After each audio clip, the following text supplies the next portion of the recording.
bagaimana dengan pelaku usaha UKM yang baru mulai berusaha ya, kemudian harus mendaftarkan atau melindungi mereknya? Tentu ini akan ada cost ya untuk mendaftarkan merek. Nah, itu biasanya ada beberapa pelaku usaha yang merasa keberatan ya untuk mengeluarkan biaya. Nah, ini adalah suatu pemahaman yang harus kita luruskan. Kenapa?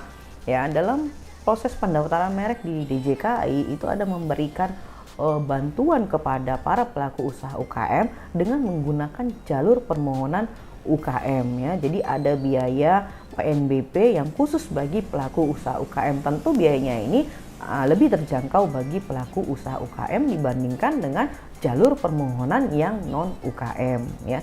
Jadi kalau dia permohonannya UKM itu biaya PNBP-nya di 500.000 per merek per kelas. Kalau dia non UKM biayanya di 1.800.000 per merek per kelas. Jika menggunakan jasa konsultan HAKI tentu akan ada biaya plus jasa konsultan hak kekayaan intelektualnya ya. Kenapa menggunakan jasa konsultan HKI? Ada yang memilih ya, saya lebih baik menggunakan jasa konsultan hak kekayaan intelektual. Ada yang beranggapan bahwa dengan menggunakan jasa konsultan HKI ya tentu akan dibantu prosesnya dari awal hingga terbitnya sertifikat merek. Kenapa? Karena prosesnya tidak seketika ya. Begitu kita daftar merek, begitu juga terbit sertifikat merek. Tidak demikian ya. Jadi ada proses tahapan yang tadi kita sampaikan. Paling cepat itu minimal di kurang lebih di 11 bulan. Nah, proses itu yang harus kita monitoring gitu ya. Kebanyakan orang tidak memonitoring itu, mendaftarkan sendiri tapi tidak monitoring.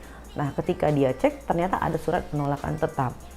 Nah, surat penolakan tetap itu sudah lewat waktu untuk mengajukan tanggapan. Jadi setiap hal-hal yang diinformasikan oleh DJKI itu ada batas waktu untuk kita pengajuan terhadap upaya-upaya hukumnya. Nah, ini yang banyak yang tidak diketahui oleh para pemohon yang mendaftarkan langsung ya.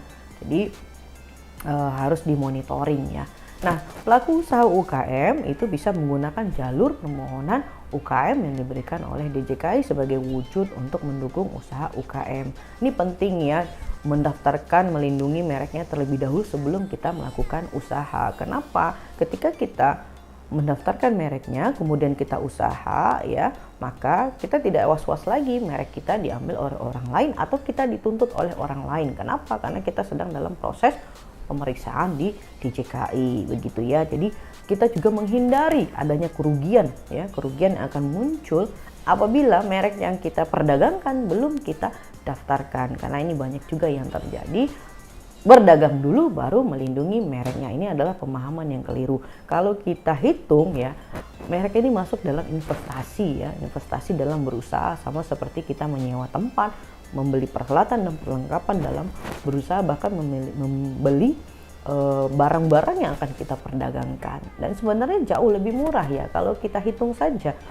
Misalnya pelaku usaha UKM 500.000 dan pelaku usaha non UKM 1,8 juta per merek per kelas, itu nanti perlindungannya 10 tahun apabila sertifikat mereknya diberi. Bayangin 1,8 juta dibagi 10 tahun, kan jauh lebih terjangkau ya, dibandingkan kita tidak lindungi tapi kita nanti mendapatkan somasi ya, tuntutan dari pihak lain untuk kita tidak menggunakan merek tersebut karena milik dia ya, atau merek kita diambil oleh orang lain tapi kita tidak bisa melarang orang tersebut karena kita tidak memiliki bukti kepemilikan. Tentu kerugiannya akan jauh lebih besar dari nilai 1,8 juta ataupun dari nilai 500.000. Nah, ini kalkulasinya ya. Biasanya pelaku usaha UKM akan ataupun pelaku usaha non UKM akan memperhitungkan hal-hal tersebut.